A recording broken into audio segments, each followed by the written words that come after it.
Everybody to Spirit Matters. We are so glad that you're here. If it's your first time listening, thank you for being here. I'm so glad that you found us. If you're a regular listener, thanks for being back. We're so glad that you're with us. And to our live studio Zoom audience, it's wonderful to see you every morning. This is our daily little check-in of spiritual life. And we're just really excited that you're here. My name is Dal Grunga, and I'm here with Chuta Gopi. Kishore is not with us because we just haven't heard from him this morning. We hope he's okay. We love him. I did hear from him last night, so as of last evening, he is fine and well. How are you doing, Achuta? I am feeling really blessed this morning. Mm, really blessed this morning. Do you want to speak more about that? Um, She's like, no, I just wanted I to say that and move on. no, actually, it's totally fine. I I somehow tricked myself unknowingly into being in a better mood. I didn't think Hmm.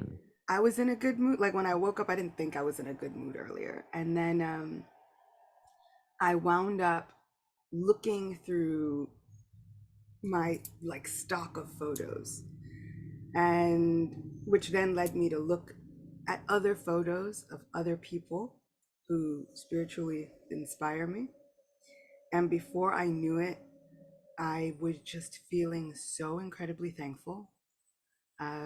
All of the things that my mind was worrying about and going through, and literally all the things that were just sitting heavy on my heart, kind of felt like, wait a second, but what's the real goal? Is what I'm really upset about, is that worthy of my lamentation? Like I was literally asking myself, is this worthy of me being so upset about it? And some things, yes, they were, and some things, a lot of things just weren't. And I found myself feeling like I owe it to these amazing people to be Krishna conscious. Mhm. You have some heavy things on your heart. I mean, doesn't everybody? I think we all do. I think some of us are more aware of it than others. And I think it always it's always interesting to me how surprised we continue to be when we learn that other people carry heavy things on their heart and struggle. Like Hmm. people will share things with me and I'll be like, yeah, totally, I get it. They're like, really? Like you go through that, or you have that, or you have that in your community or whatever. I'm like, yeah. And like, oh wow, I didn't realize that. And I think that it continues to interest me how surprised we get, or how much we continue to just think that the rest of the world is just wrinkle free, you know, Yeah, we've convinced ourselves that every single grass is greener.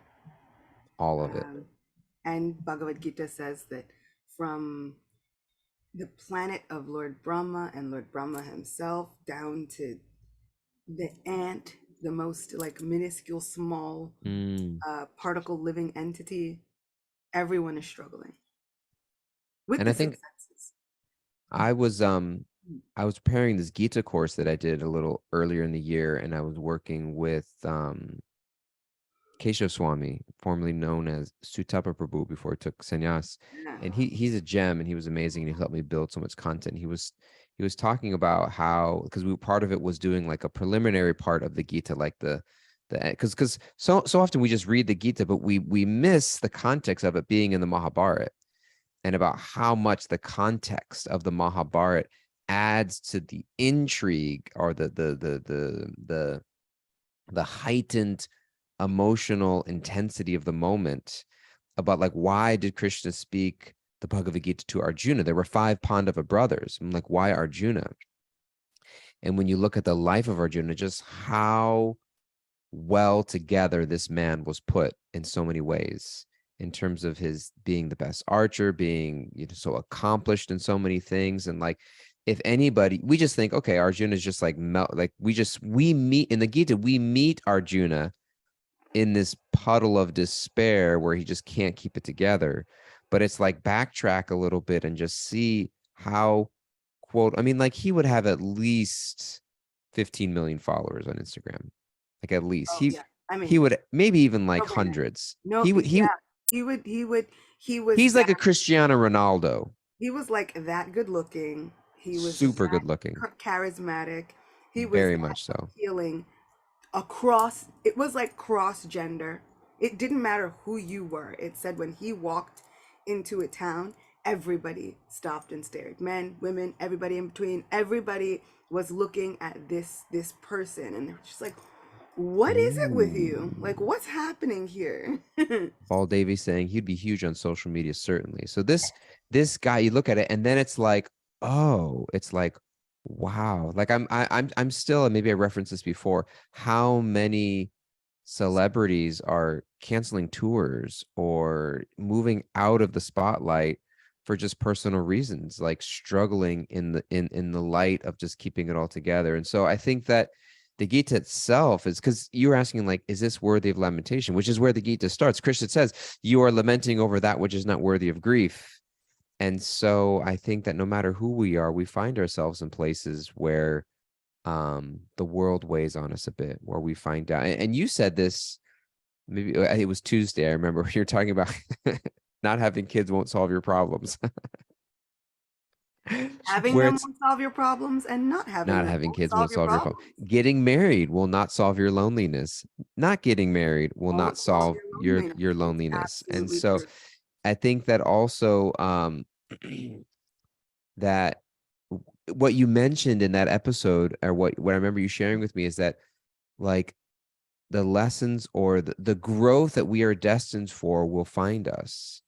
And so the circumstances that are coming to us, because I think so much often we get in this place of like, I must be doing things wrong, right? Or what am I doing wrong? Or why is this happening to me, etc. And when you look at the life of Arjuna, he did nothing wrong. Like, he Well, was getting it all right well, for the most part. Well, well. wow. He did some pretty unorthodox things, which I love, because it just goes to show that pure devotees might do some orthodox things. And if you have done said unorthodox things, doesn't mean that you cannot be a pure devotee. And it doesn't mean that Krishna won't love you and speak to you like his most intimate friend. Come pick you up when you're down. Come explain the workings of the universe. So it's like, yeah, he did some unorthodox things. Did some unorthodox things, but the calamity that came into his life wasn't necessarily a reaction of like, oh, because you did this, that, and the other. It was like, you're on a path of growth, and whatever path you choose, your lesson will be right there waiting for you.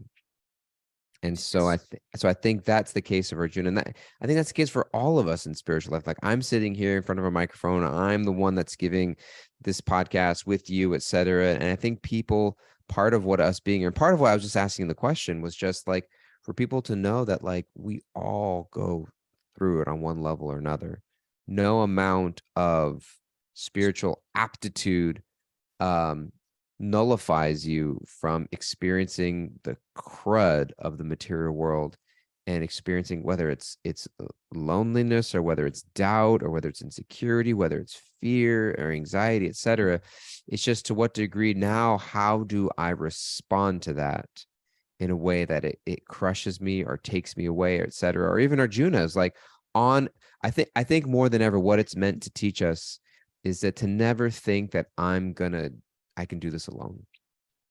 Yeah. Because I think that's the message of the Gita itself, is like, Arjuna came in this overwhelming sense of confusion, fear, insecurity, doubt, depression, right? It wasn't that he was immune from those experiences, but what his spiritual aptitude gave him wasn't immunity to all those experiences.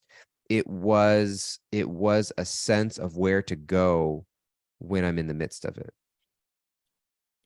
And so when I'm experiencing whatever it is, I don't need to think that we don't need to think that we're alone in experiencing them, but we do have tools now how to respond to them. Absolutely.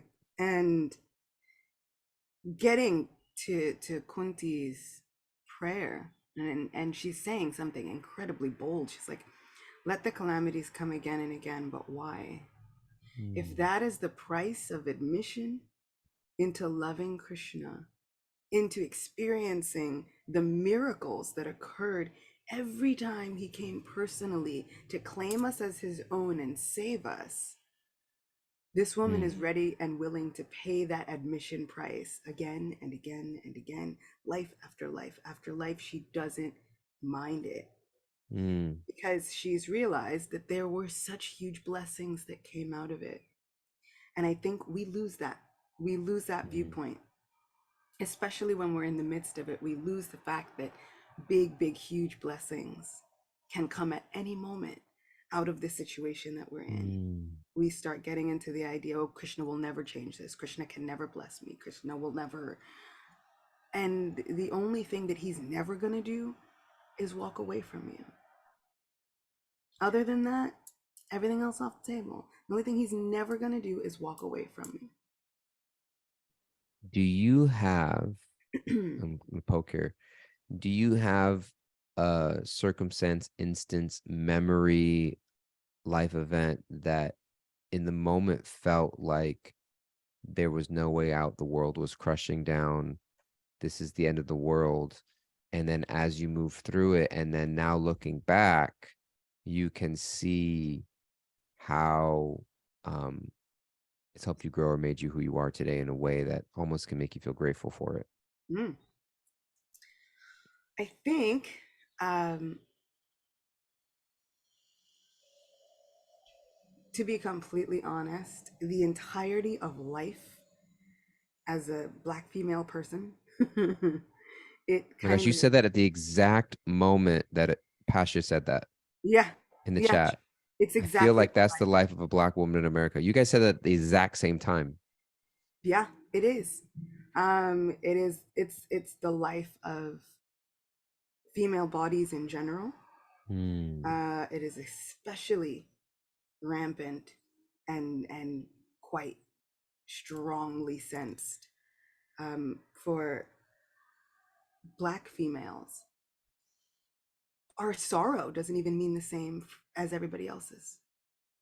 We can be filled with sorrow and pain, and it's like people are looking at animals. Yeah, but you're made for it. Yeah, but you're strong enough. You should be able to handle it. Yeah, but it doesn't mean that our sorrow is any less potent simply because we might carry it better. And better just means shut up and don't tell us about it. Hmm. But I feel as though had those situations not happened, had I not been facing constant prejudice from the time I was 5, had I not been facing prejudice and all of these things and all of the ways the world tries to insert its ideas upon you, I don't think I would have understood Bhagavad Gita at all. I don't think I would have understood Mahabharata much at all. And I would have said some of the things in my stubbornness that would have distanced me from finding the goal. Like, yeah, well, I don't know why you all are so focused on the body anyway. Look, we should all just be able to put that down and focus on our Krishna consciousness. It's kind of like my cautionary tale on Tuesday when it came to kids. Like some people were really strong about it. Nope, and they're just a distraction, and they're this and they're that. And I'm like, careful what you say, because material world is listening. This material world plays. She finds the ways in which to get you. Radhanath Maharaj says we go through so many tests in life, and you might think, oh, I passed that test. That wasn't the test. It's not a test unless it feels like a test.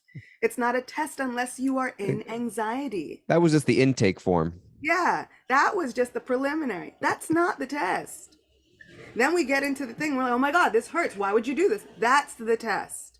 Now we get to show our mettle, our worth. What are we willing to do with it?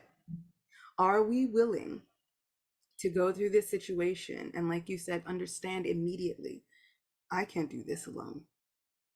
Krishna, you tell me for certain what's best for me. guide me, show me where the next step is, walk me through this. Actually, you know what, forget me walking, pick me up, carry me through this, because I'm not going to get through it on my own. But every single time I have unburdened my heart to Krishna, it has been worth it. Every time, even up until I I see, even the last time I was in Vrindavan, I felt like I was just going through so much and just like, what is happening? And I will never regret turning to Krishna in that moment. As hard as it was, as spoiled and as many tantrums as I wanted to throw, I threw them, talked to Krishna about it, threw the tantrums his way, but then I continued to chant, I continued to pray, and I feel like I got some of the biggest blessings and miracles after Mm, that. And so Krishna is not saying, okay, go through your pain and really don't tell me about it. And really, you should just be acting like nothing affects you. Arjuna was his best friend and cousin brother, but things affected him. And Krishna is saying exactly like you are, okay, so what do we do now? Now mm, that you've told me, what do we do? And Arjuna mm, is saying, you tell me, you walk me through this. And that's all Krishna is waiting for. He's not waiting for us to handle the trials and tribulations on our own. He's waiting for us to just plead with him to walk us through it. mm. You referenced right when I initially asked that question. Um, for those unaware, we do this live on Zoom, and we have a chat here in the Zoom chat. And one of our live Zoomers, as Achyuta was speaking, I asked the question of, you know, this feeling like the world is crushing in on me. Why me? This calamity. This is the end. And then like how that's led you, how you navigated through that to a better place. And as you were speaking, before she was speaking, she wrote it that like a synchronicity, like that was the first thing that came up. Like I feel that's the life of a Black woman in America. And then you were kind of sharing your rising through that. But I wanted to ask, um for the sake of, for two audiences, one for other Black women out there that are listening, that you could reach out and share a piece of that more, like what do you mean that is like that experience, and Mm, also to educate people who aren't, because obviously there's like a lot of Black women that obviously, like two that are listening right now are like, yep, that's the experience, and then there's other out there as well that like, yes, to reach out and just be like, I see you, or the people that aren't like me as a white man, or other people listening, of like, take a moment to just give us an insight so that we actually feel a little bit more understanding of that experience, because clearly it's something that's shared and universal. yeah. Um, so for me, it kind of looked like, and I'm not sure if I've told this story here before, but I was in, I think, first grade. So it's like five, six. And there was one girl that I used to play with often. And then one day she came and she's like, I can't play with you anymore. It's like, like really? Like all the way in school? Like we're just in school and like on a school bus. And she's like, no, I can't play with you anymore. My mom said. And it's like, well, why? And her name was Maureen, which should tell you something. If I am remembering a name from 30 years ago, right? Her name was Maureen. She's like, I can't play with you anymore because my mom said that your skin color was going to rub off on me. And we don't want that. And that would be really ugly. So I can't play with you anymore. And I remember thinking, that's the most ridiculous thing I've ever heard in my life. At age 5. Yeah. But also also then thinking like, why would somebody's mom tell them that? Like that just seemed so, and that was just the beginning. Every other friend had that kind of idea.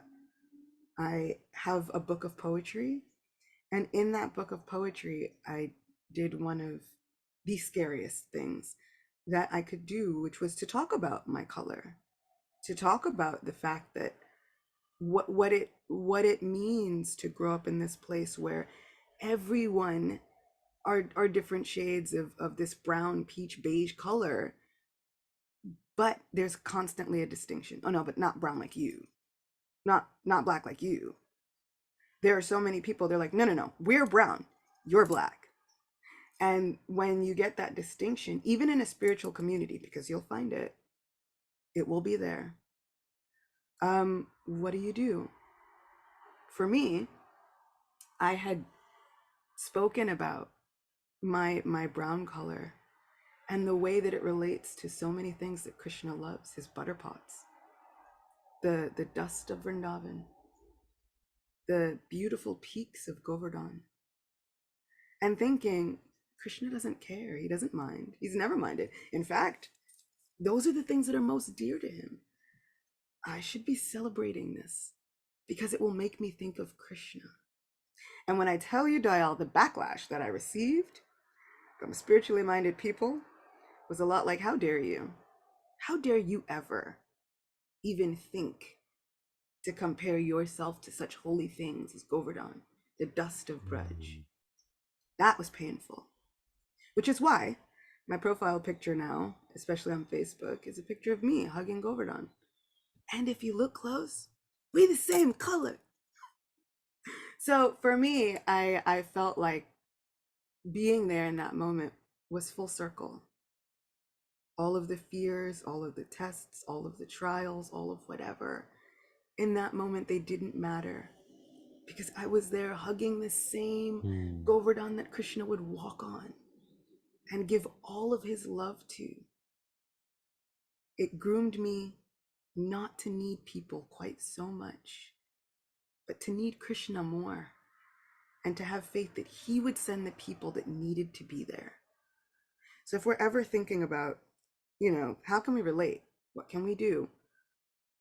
It's as simple as really honestly understanding if somebody said that to me, how would I react? What would I want to do? If somebody even said that about your dog, how would you react? What would you want to do? Because when it becomes personal, people then want to make laws and they want to make changes and they want to go do things and they want to go like, establish a totally new system. Until it becomes personal, it becomes very difficult to understand. So my advice always is the learning doesn't have to be so difficult. It can be as simple as making the shift and making it personal. If this was my person and they were always constantly in fear of their lives, what would I want to do to stop that? What would I want to do to change that? What would I want to do in order to help that person just be able to sleep better at night? And sometimes we can't change the world, but we can change our hearts, and then we can offer those hearts up to Krishna. Thank you for being so vulnerable. I knew that your heart would touch so many people, and you've shared that story with me before about when you were 5 years old, and it's still